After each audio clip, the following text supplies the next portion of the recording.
Hi అండి, welcome to our channel Gayatri talks. బంగాళదుంప chips మనం ఎండాకాలంలో అందరం పెట్టుకుంటాం కదా. నా స్టైల్లో నేనైతే ఎలా చూపిస్తానో చెప్తానండి. నేను మీకు చూపించడానికైతే 1 కేజీ బంగాళదుంపలు అయితే చూపిస్తున్నాను. నేను మామూలుగా 4-5 కేజీలు ఒకేసారి పెట్టేస్తానమాట. అర్థం అవడానికి ఎవరైనా తక్కువ క్వాంటిటీలు చేసుకుంటే ఈ విధంగా చేసుకోవచ్చు. 1 కేజీ బంగాళదుంపలు తీసుకొని ముందు వాటి పైన పీల్ చేసేసి కొంచెం మంచిగా 2 సార్లు కడుక్కొని ఒక గిన్నెలో నీళ్ళు తీసుకొని దాంట్లో కొంచెం ఉప్పు వేసుకోవాలి. ఇప్పుడు నేనైతే కత్తిపీటతోనే కోస్తాను. కొంతమంది మామూలుగా చాపర్ ఉంటుంది కదండి, సన్నగా అయ్యేది, అలా కూడా కోసుకుంటారు.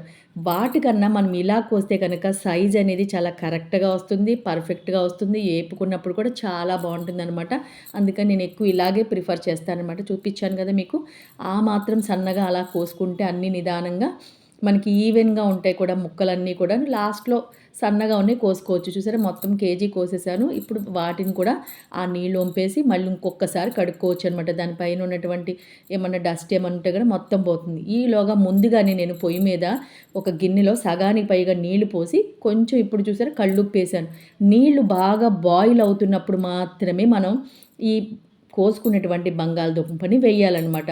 ముందుగా ఎక్కువసేపు వేసి ఉంచకూడదు. ఎప్పుడైతే నీళ్ళు ఇలా బాగా తలతలా మరుగుతూ ఉంటాయో అప్పుడు ఇవి తీసి వేసిన తర్వాత జస్ట్ ఒక 2 మినిట్స్లోనే మనకు ఆల్రెడీ బాయిలింగ్ స్టేజ్ వచ్చేస్తుంది. చూసారా అలా మరిగిపోతుంది. ఇప్పుడు గరిటతో ఒక్కసారి చేసి మీరు దుంపని ఇలా నొక్కి చూడండి చాలు. జస్ట్ కొంచెం మెత్తబడితే చాలు, ఎక్కువ అక్కర్లేదు.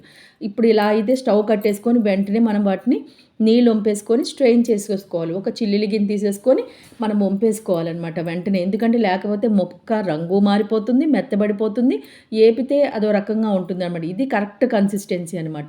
ఇప్పుడు అలాగా వేసేసుకున్న తర్వాత వాటర్ తీసేసి మనం కొంచెంగా చల్లారినా పర్వాలేదు, లేదా మనం పైన ఎండ ఉంటే కనుక చక్కగా ఆరేసుకోవచ్చు. ఏం లేదు, పట్టుకొని ఆరేసుకోవాలి కదా విడివిడిగా ఒక్కొక్క ముక్క. ఇప్పుడు డాబా మీద అయితే కనుక నేను ఒక తెల్లటి క్లాత్ వేసాను. మీరైతే అవైలబిలిటీ ఉంటే మందంగా ఎక్కువ ప్లాస్టిక్ కవర్ కూడా వేసుకోవచ్చు అనమాట. ఈ క్లాత్ మీద మనం ఒక్కొక్కటి అలాగ తక్కువ క్వాంటిటీ కాబట్టి ఇలా విడివిడిగా వేసుకుంటే ఎండ బాగా ఉంటే కనుక ఒక రోజులు ఎండిపోతే, లేకపోతే 2 రోజులు ఎండితే చక్కగా సరిపోతుందనమాట. ఆ రోజు నేను పెట్టిన రోజైతే ఎండ చాలా బాగా తీవ్రంగా ఉంది. నేను మార్నింగ్ 8:00కే పెట్టేశాను, ఆరేసేసాను అనమాట పొద్దునే. అది సాయంత్రానికి చక్కగా ఎండిపోయినాయి అనమాట. చక్కగా పువ్వుల్లా అయిపోయినాయి.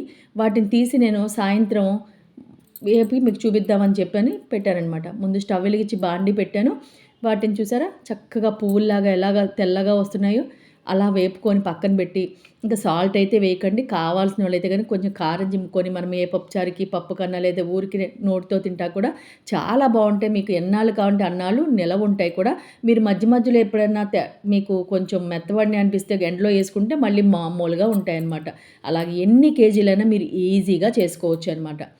ఒకసారి అందరూ ట్రై చేసి ఎలా ఉందో కామెంట్ చేయండి. Thanks for watching.